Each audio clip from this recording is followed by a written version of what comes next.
হতাশ হওয়া ইমানের পরিপন্থী কাজ। আল্লাহ পাক বলেছেন লা তাকনাতু মির রাহমাতিল্লাহ, আমার রহমত থেকে মায়ুস হও না। দেখেন হযরত আইয়ুব আলাইহিস সালাম কত বড় রোগ হয়েছে, শরীর পোকায় ধরেছে, জর্জরিত হয়েছে, দুর্গন্ধ হয়েছে, গ্রামের লোকেরা তাকে বের করে দিয়েছে, স্ত্রী পুত্র পরিজন সব চলে গিয়েছে।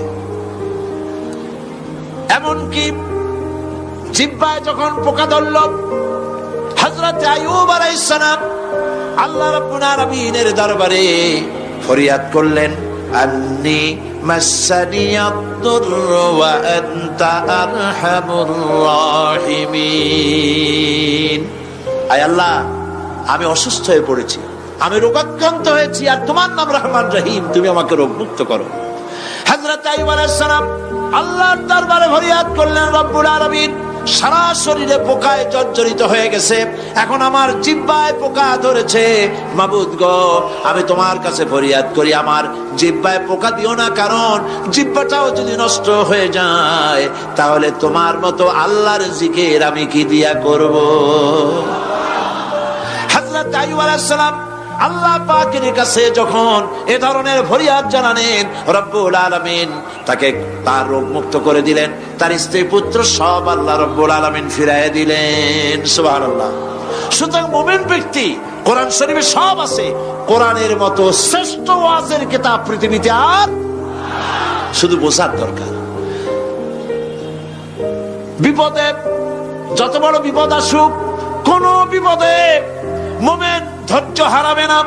হযরত ইয়াকুব আলাইহিস সালামের ছেলে ইউসুফ আলাইহিস সালামকে যখন তিনি হারায় ফেললেন, তিনি অধৈর্য হয়ে গেছিলেন নাকি? অধৈর্য হন নাই। কারণ আমি আমার বক্তৃতার সূচনায় বলেছি, আমরা কল্যাণ বুঝি না, অকল্যাণও বুঝি না। কোন বিপদ আসতে পরে আমরা হয়রান হয়ে যাই, কিন্তু বিপদের মধ্যে কল্যাণ আছে আমরা তা বুঝতে পারি না।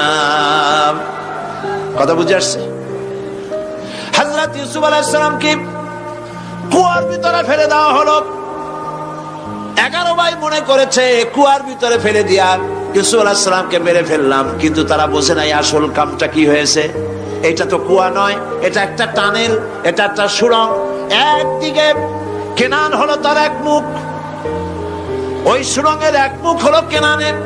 কেনান ইউসুফ আলাইহিস সালামকে ফেলে দেওয়া হলো কুয়ার ভিতরে মারার জন্যে, কিন্তু আল্লাহ পাকের ইচ্ছা ইউসুফ আলাইহিস সালাম মরবে না। এই টানেলের অপর প্রান্ত মিশরের সিংহাসনের টানেলের এপার দিয়া ইউসুফ আলাইহিস সালামকে ঢুকালেন, অপর প্রান্তে মিশরের সিংহাসনে ইউসুফকে আল্লাহ বসায়া দিলেন। হযরত ইয়াকুব ছেলের জন্য অধৈর্য হলেন না। যখন তিনি খবর পেলেন ছেলে বাঘে খেয়ে ফেলেছে, তিনি তখন বলেছেন, ফাসাবরুন জামিলুন আসাল্লাহু আইয়াতিয়ানি বিহিম জামিআ ইন্নাহু হুয়াল আলিমুল হাকীম। ফাসাবরুন জামিল, আমি উত্তম ভাবে ধৈর্য ধারণ করলাম, এবং আমি বিশ্বাস করি আল্লাহ রাব্বুল আলামিন আমার হারানো সবকিছু আমাকে ফিরায় দিবেন। বহু বছর পর যখন হযরত ইউসুফ আলাইহিস সালাম প্রেসিডেন্ট হয়েছেন মিশরের, 11 ভাই গেল সেখানে সাহায্য আনার জন্য। সেই ঘটনা তো শোনাবো না, এমনি বলে যাচ্ছি। এরপরে তিনি তাদেরকে পরিচয় দিলেন, ওরা ভয় পেয়ে গেল। তিনি বললেন, ভয়ের কোনো কারণ নাই, লা তাসরিবা আলাইকুমুল ইয়াউম, আজকে আমি কোনো প্রতিশোধ তোমাদের নেব না। সুবহানাল্লাহ। এর নাম পয়গম্বর, এর নাম কি? আল্লাহর নবী। আমি আজকে কোনো প্রতিশোধ তোমাদের নেব না, তোমরা যাও।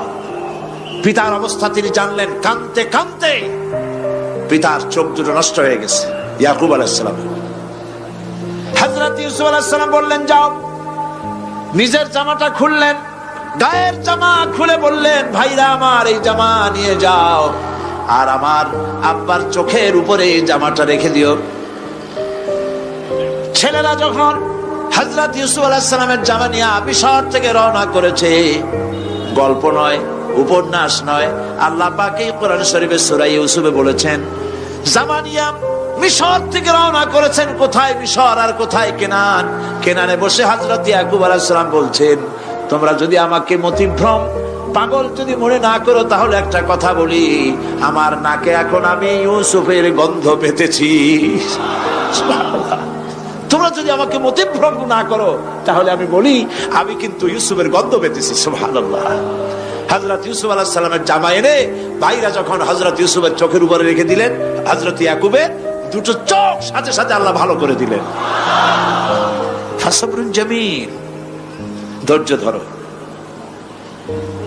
ঈমানদার ব্যক্তি আশার উপরে তার জীবন বাঁচে, কারণ যত বড় বিপদ আসুক না কেন আশ্রয় পাওয়ার একটা জায়গা আছে, তার নাম হলো আল্লাহ। নাম কি? বলেন আল্লাহ। সবাই বলেন আল্লাহ আল্লাহ আল্লাহ আল্লাহ। হযরত ইউনূস আলাইহিস সালাম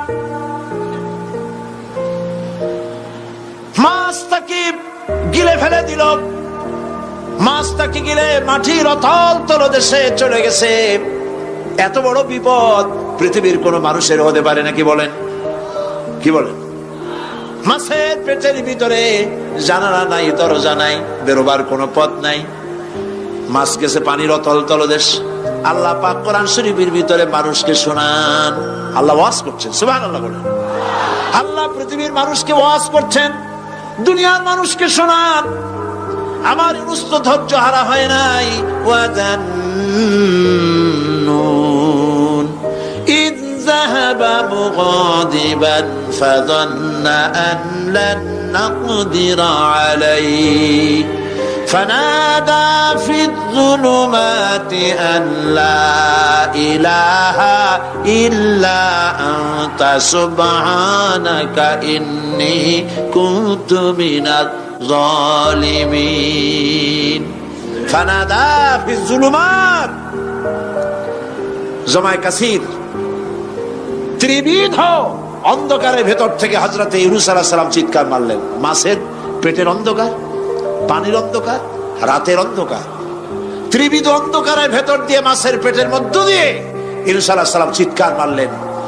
অধৈর্য হন নাই, হার্ট ফেল করেন নাই। তিনি বলছেন, পড়েন আমার সাথে, লা ইলাহা ইল্লা আনতা সুবহানাকা ইন্নী কুনতু মিনাজ জালিমিন। তুমি ছাড়া কোনো ইলাহ নাই, কোন বস্য নাই, মাবুদ নাই, তোমার পবিত্রতা ঘোষণা করছি। আমি জালিমদের অন্তর্ভুক্ত হয়ে গেছি। ইউনূস আলাইহিস সালাম যখন কাঁদতেছিলেন, আল্লাহ রাব্বুল আলামিন সেই কান্না শুনেছিলেন কিনা? বলেন, শুনছিলেন কিনা? শুনতে পেয়েছিলেন কিনা? পানির ভিতরে কেউ শুনে নাই, মাছের পেটের ভিতরে ইউনূস আলাইহিস সালাম কিভাবে চিৎকার করছেন, মাছের পেটের ভিতরের আওয়াজ পানির ভিতরে কেউ শোনে নাই, জমিনের কেউ শোনে নাই, অন্তরিক্ষে কেউ শোনে নাই, সাত আকাশের ভিতরে কেউ শোনে নাই, কিন্তু আরশে আজিমের মালিক আল্লাহ রব্বুল আলামিন শুনতে পেয়েছেন। সঙ্গে সঙ্গে রব্বুল আলামিন জবাব দিলেন, ফাস্তাজাবনা লাহু ওয়া নাজ্জাইনাহু মিনাল গাম্মি ওয়া কাযালিকা নুনজিল মুমিনিন। পড়েন, ফাস্তাজাবনা লাহু ওয়া নাজ্জাইনাহু মিনাল গাম্মি ওয়া কাযালিকা নুনজিল মুমিনিন। আমি ইউনূসের ডাকের জবাব দিলাম। কে বলতেছেন? বড় করে বলেন, কে বলছেন? আল্লাহ। সুবহানাল্লাহ। আপনারা কি ভয় পাইছেন? ভয় পেয়েছো মুসলমান? আল্লাহ রাব্বুল আলামিন বলেন, আমি আমার ইউনূসের ডাকের জবাব দিলাম। শুধু জবাব দেই নাই, আমি ইউনূসকে তার মাছের পেটের ভিতর থেকে বাঁচাই দিলাম। মাছের পেটের মধ্যে বেদনা শুরু হয়ে গেল। এমন বেদনা হয়েছে মাছ এখন বমি না করে পারে না। কথা বুঝতে পেরেছেন? মাছ এখন বমি না করে পারে না। পানির উপরে মাছ ভেসে উঠল। আল্লাহ কোরআন শরীফের ভিতরে বলছেন, মাছ সাতরায়া কিনারায় চলে গেল, ইউনূস আলাইহিস সালামকে বমি করে ফেলে দিল। ইউনূস আলাইহিস সালাম বেঁচে গেলেন। আল্লাহ পাক বলেন, শুধু ইউনূসকে বাঁচাইলাম না, বরং আমি সকলের জন্য আশার বাণী শোনাই। শোনো মুমিনেরা, ওয়া কাযালিকা নুনজিল মুমিনিন। মুমিন বান্দা যারা, যত বড় বিপদ